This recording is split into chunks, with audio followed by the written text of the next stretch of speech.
नमस्कार। आप सभी पशुपालक भाइयों को आपका अपना यूट्यूब चैनल पशुपालन जानकारी में स्वागत है। पशुपालक भाई, हम सब पशु इसलिए पालते हैं कि पशु से हमें ज़्यादा से ज़्यादा दूध मिले। इस वीडियो में जैसे आप देख रहे हैं, ये पशुपालक भाई अपना पशु का दूध निकाल रहे हैं। ये जो पशु देख रहे हैं, इस पशु का नस्ल है गिरोलांडो। ये गिरोलांडो जो नस्ल है, ये ब्राज़ील में इसको डेवलप किया गया है। आप सुन के बहुत हैरान होंगे कि ये जो गिरोलांडो नस्ल है, इसमें हमारा गिर गाय का भी इसमें जेनेटिक्स है। ब्राज़ील एक समुद्री देश है और वहाँ का जो पशुपालक है, वो लोग बहुत दिन से एक ऐसा नस्ल तैयार करने में लगे थे कि ज़्यादा से ज़्यादा दूध मिले। इस वजह से वो लोग जो ठंड देश है, वहाँ से वो हॉलिस्टन फ्रीजियन और जर्सी नस्ल का बहुत सारे पशु ले आके ब्राज़ील में वो लोग ब्रीडिंग करना चालू किया था। बहुत सारी मेहनत करने के बाद भी वो लोग कामयाब नहीं हुआ।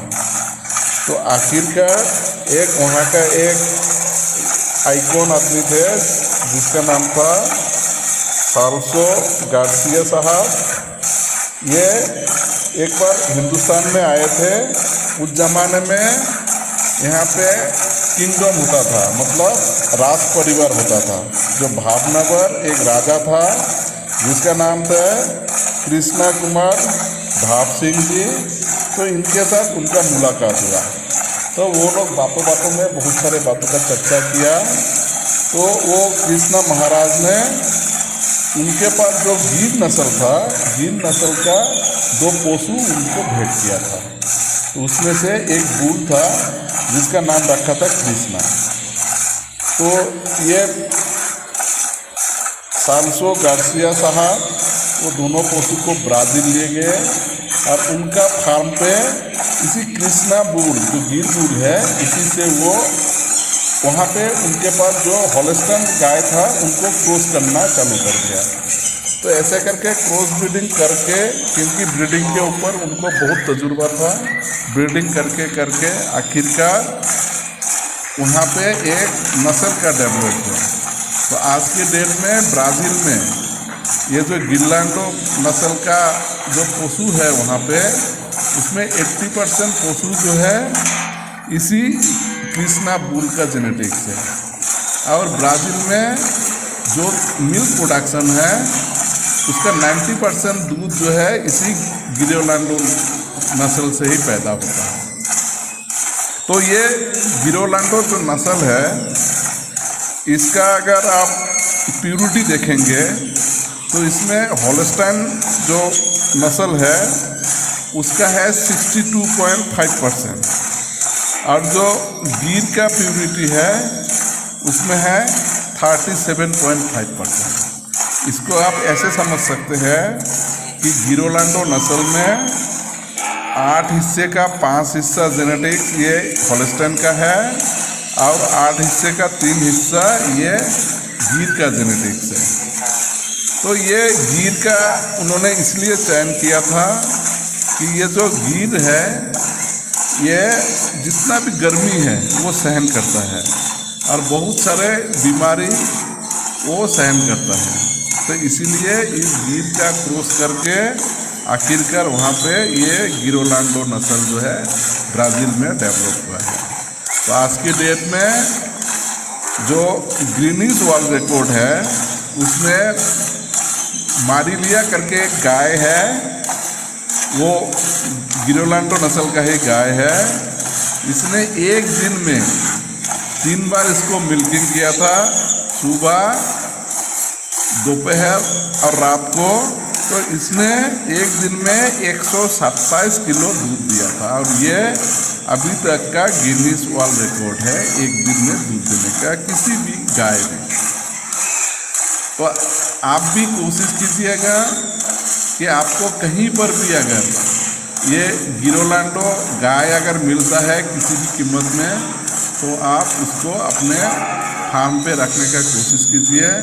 ऐसे तो इंडिया में प्योर ब्रीड गिरलांडो आपको नहीं मिलेगा, लेकिन इसका सीमेन आजकल बहुत सारे ब्रीडर जो है ये ब्राज़ील से इंपोर्ट करके लेके आ रहे हैं, और बहुत सारे स्टेट गवर्नमेंट भी यही गिरोलांडो का जो प्योर सीमेन है वो भी ले आके अपना पशुपालक को वो लोग सब्सिडाइज रेट में दे रहे हैं। जैसे गुजरात गवर्नमेंट ने भी इसमें जो है बहुत सारे सीमेंट लेके आए हैं। तो आपको अगर कहीं से भी ये गिरोलांडो नस्ल का अगर सीमेंट मिलता है प्योर ब्रीड का, तो आप उसको आपके पास जो पशु है अगर HF प्योर है तो उसी में ही आप यूज़ कीजिएगा, उसमें से आप जो है बहुत अच्छा जेनेटिक्स आपका पशु में ट्रांसफर होगा।